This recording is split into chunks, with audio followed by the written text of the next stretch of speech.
Hello everyone, आज है 6 जनवरी और आज इस वीडियो में हम बात करने जा रहे हैं भारत हैवी इलेक्ट्रिकल्स लिमिटेड, जिसको हम बेल के नाम से भी जानते हैं। देखिए 39 रुपीज का ये शेयर है और पिछले कुछ दिनों से अगर हम देखें तो ये शेयर लगातार टूट रहा है। वीडियो में हम बातचीत करेंगे कि क्या यहाँ पर खरीदारी का मौका है कि नहीं, क्या ये वाकई में सस्ता हो चुका है या फिर यहाँ से और बड़ी गिरावट देखने को मिल सकती है। उन सारी चीजों के बारे में इस वीडियो में हम डिस्कस करेंगे। लेकिन उससे पहले अगर आपने अभी तक चैनल को सब्सक्राइब नहीं किया है तो प्लीज अभी इसे सब्सक्राइब कर लीजिए, क्योंकि आगे भी बहुत सारे वीडियोस हैं जो आपको काफी ज्यादा हेल्प करेंगे।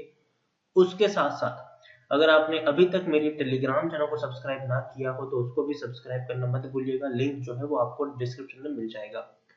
तो बात करते हैं हम यहाँ पर बेल के बारे में। 40 रुपए से भी सस्ता ये शेयर अभी हो चुका है। पिछले एक महीने में हम देखें तो एक महीने में इसके शेयर में कम से कम बेल का जो शेयर है वो पिछले एक महीने में आप देख सकते हैं कि काफी बढ़िया छलांग लगाई थी इसने। देखिए 32 रुपए के ऊपर था और 40 रुपए तक पहुंचा, लेकिन आज अगर हम देखें पिछले 2 दिनों से तो हल्की सी गिरावट देखने को मिली है। कल भी टूटा था, आज भी हल्की सी यहाँ पर गिरावट जरूर बनी हुई है। पिछले 6 महीने में अगर हम देखें तो ये शेयर अपने ऑलमोस्ट प्री कोविड लेवल तक पहुंचने की कोशिश कर रहा है, लेकिन अभी भी अगर हम देखने जाएं तो अपने प्री कोविड लेवल तक ये नहीं पहुंचा है, क्योंकि 46 रुपीज का इसका प्री कोविड लेवल था। जनवरी महीने में ये शेयर 46 रुपीज के आसपास ट्रेड कर रहा था। गिरावट आई, 20 रुपए से भी नीचे टूट गया।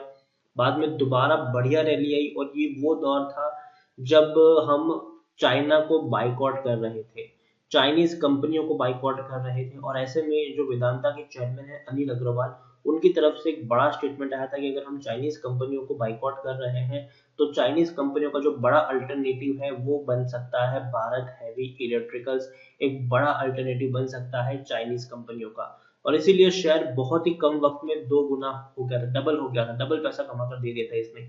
लेकिन उसके बाद अगर हम देखें तो बाद में थोड़ी थोड़ी गिरावट आई, 27 रुपए तक शेयर उठा, लेकिन अब धीरे सही लेकिन एक तेजी यहाँ पर देखने को मिल रही है। तो एक साल में देखेंगे तो डेफिनेटली अपने ये शेयर अपने प्री कोविड लेवल तक पहुंचने की पूरी कोशिश कर रहा है। और अगर हम ऑल टाइम की बात करें तो ये वो शेयर भी था जो एक वक्त में 350 रुपए तक ट्रेड कर चुका है। 350 रुपए से भी ऊपर ये ट्रेड कर चुका है साल 2007 में।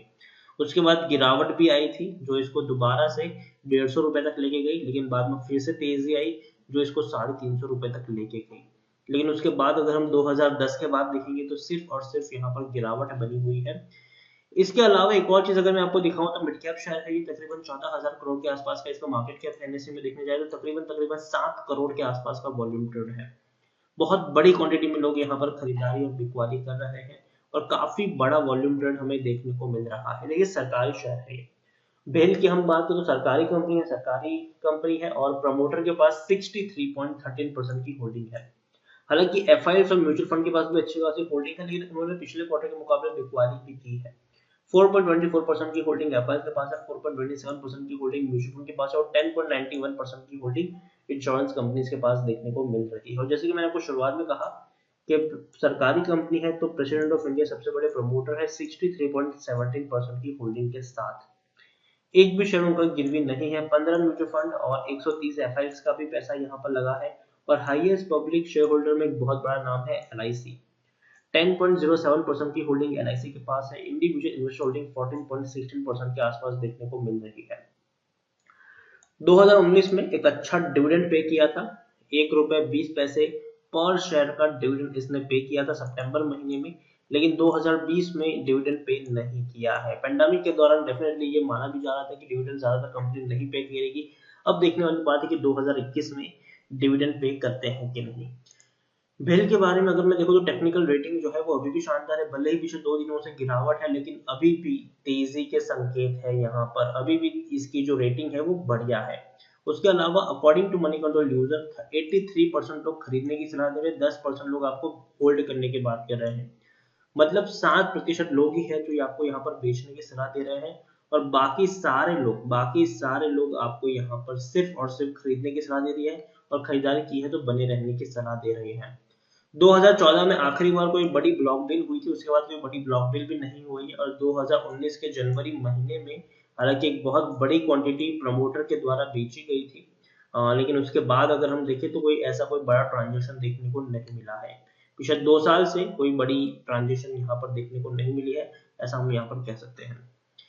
उसके अलावा रेवेन्यू भी देखें तो रेवेन्यू हालांकि कम है, लेकिन धीरे धीरे इंप्रूव हो रहे हैं। और देखिए पहले वक्त था 2000 सितंबर 2019 में ये 6225 करोड़ का रेवेन्यू था, लेकिन बाद में वो डिक्रीज होता चला गया और पेंडेमिक में तो 2000 करोड़ तक पहुंच गया रेवेन्यू। लेकिन अब धीरे धीरे तेजी आई है, 3695 करोड़ का रेवेन्यू हमें सितंबर क्वार्टर में देखने को मिला है और दिसंबर में और बेहतर इनके रेवेन्यू होंगे ऐसी उम्मीद भी की जा रही है। देखिए अच्छी खासी पहले प्रॉफिट है, लेकिन पिछले 3 क्वार्टर से कंपनी नुकसान में है और बड़े नुकसान में है।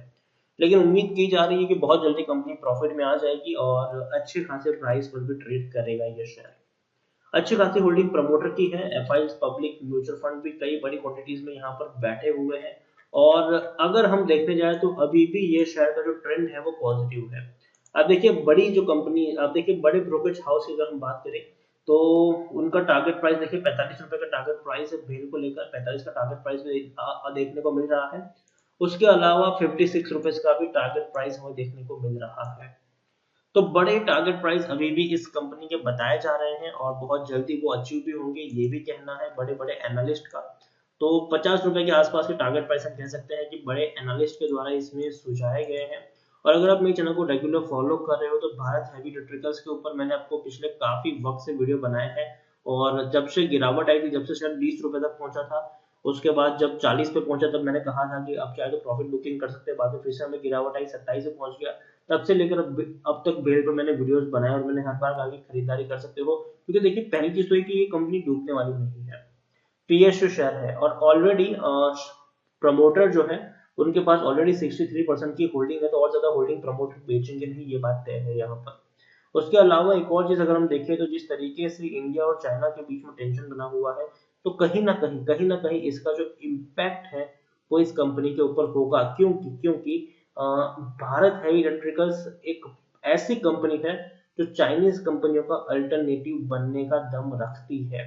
और अभी भी अगर हम देखें तो कंपनी के पास इनफ पैसा है, इनफ लिक्विडिटी है और बहुत बड़ी क्वांटिटी में ये पैसे कमा भी रहे हैं। तो ट्रेंड अभी भी इनका पॉजिटिव है और भारत हेवी इलेक्ट्रिकल्स मुझे अभी भी लगता है कि ये सस्ता है और डेफिनेटली इस कंपनी में वो दम है कि यहाँ से ये शुरुआती दौर में तो अपने प्री कोविड लेवल 45 रुपए तक पहुंचने की कोशिश करेगा। अगर वो क्रॉस हो जाता है तो बाद में आपको 50-55 तक के भी टारगेट आराम से यहाँ पर देखने को मिल जाएंगे। तो ओवरऑल मैं इतना ही कहूंगा कि खरीदारी की है तो बने रहिए, फ्रेश बाइंग अगर आप करना चाहो तो कर सकते हो, लेकिन जैसे कि मैं हमेशा कहता हूं कि एक साथ एक ही प्राइस पर बहुत सारे शेयर्स नहीं खरीदने चाहिए, टुकड़ों में खरीदारी करनी चाहिए ताकि गिरावट आए तब आप थोड़ी और क्वांटिटी भी यहाँ पर ऐड कर सके। और अगेन अगर यहाँ से गिरावट आती है, अगर ये गिरावट एक दो दिन और कंटिन्यू रहती है तो मेरे हिसाब से आपके पास खरीदारी के मौके भी बनेंगे। तो यही मैं कहूंगा कि अगर आपको 500 शेयर खरीदने हैं तो पहले सिर्फ 100 शेयर खरीदो, वेट करो गिरावट आए और क्वांटिटी ऐड करो, वेट करो गिरावट आए और क्वांटिटी ऐड करो। इस तरीके से आप यहाँ पर प्ले कर सकते हैं और कम से कम लॉन्ग टर्म का यहाँ पर प्लान लेके चलिए। डेफिनेटली ये वो शेयर है जो शॉर्ट टर्म में 45 और लॉन्ग टर्म में 55 रुपए तक जाने का दमखम यहाँ से जरूर रखता है। तो वीडियो को यहीं पे एंड करूंगा। पसंद आया हो तो प्लीज लाइक करें, शेयर करें, चैनल अगर आप पहली बार है तो प्लीज सब्सक्राइब करें और भारत हैवी इलेक्ट्रिकल्स के बारे में आप क्या सोचते हैं वो भी आप मुझे कमेंट में लिखकर बता सकते हैं। Thank you.